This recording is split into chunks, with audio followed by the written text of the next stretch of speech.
Hello दोस्तों, only PSC में एक बार फिर से आपका स्वागत है।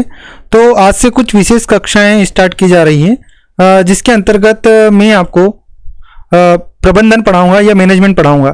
तो प्रबंधन होता क्या है? तो बेसिकली प्रबंधन क्या है? लोगों को कार्य करवाने की कला है।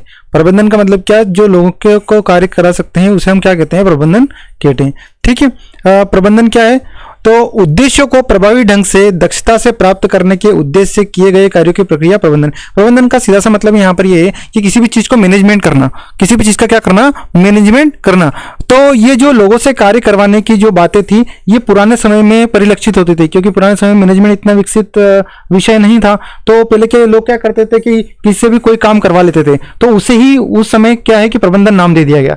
परंतु आधुनिक युग में तकनीकी विकास तेजी से हुआ है, और तकनीकी विकास के साथ क्या है कि बहुत सारे कार्य बढ़ गए हैं, उद्देश्य बढ़ गए हैं, नवीनीकरण हो रहा है, लगातार मशीनों का विकास हो रहा है। तो उसमें क्या है, प्रबंधन एक विशेष सब्जेक्ट बन जाता है। तो चाहे परिवार में हो, चाहे घर में हो, या चाहे उद्योग क्षेत्र में हो, चाहे बैंकिंग सेक्टर में हो, चाहे मार्केट में हो, सभी में प्रबंधन की क्या होती है? विशेष आवश्यकताएं होती है। ठीक है। तो प्रबंधन का सीधा सा अर्थ किसी चीज को मैनेज करना। प्रबंधन का सीधा सा अर्थ क्या है? किसी चीज को मैनेज करना। और मैनेज कैसे? मतलब कि प्रभाव डाल करके, कैसे, क्या करके? प्रभाव डाल करके, क्या करके? प्रभाव डाल करके। और उद्देश्य मतलब कि उसमें क्या होना चाहिए? अपना उद्देश्य। जैसे कि मान लो कि आपका उद्देश्य गवर्नमेंट जॉब प्राप्त करना, तो गवर्नमेंट जॉब प्राप्त करने के लिए जिन सीमित संसाधनों का प्रयोग आप कैसे करेंगे? प्रभावी ढंग से करेंगे और कार्यकुशलता के साथ, मतलब कि अपनी पूरी क्षमता के साथ करेंगे। तो इस पूरे जो डायग्राम को क्या कहते हैं, या पूरे जो प्रणाली होती है उसे हम क्या कहते हैं? प्रबंधन कहते हैं। ठीक है। और हमारा उद्देश्य पूरा हो जाएगा। हमारा उद्देश्य क्या है? गवर्नमेंट जॉब प्राप्त करना। अगला है अवधारणा। तो प्रबंधन की अवधारणा क्या है? तो इसकी दो अवधारणाएं चलती है। तो एक तो है क्या? परंपरागत अवधारणा, और एक है आधुनिक अवधारणा। तो परंपरागत अवधारणा के अंतर्गत वही चीजें जो हमने पढ़ी, ये क्या है कि लोगों से कार्य कराने की कला। लोगों से कार्य कराने की कला क्या कहलाती है?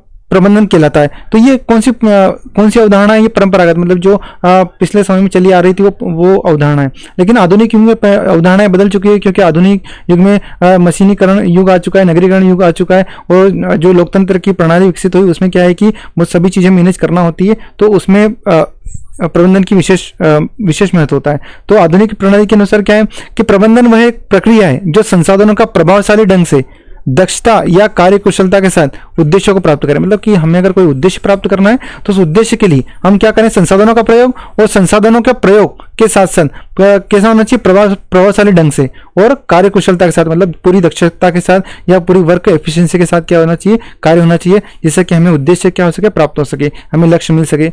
ठीक है। ये जो परंपरागत अवधारणा है वो किसने पेश करी थी? फोलेट साहब ने। और जो आधुनिक अवधारणा है वो पेश करी थी टेलर साहब ने। ठीक है। तो आज की क्लास केवल एक डेमो था एक प्रकार से। तो हम लगातार ऐसी ही कक्षाएं आपके साथ साझा करते रहेंगे। अभी के लिए इतना ही। ठीक है। थैंक यू सपोर्ट करने के लिए।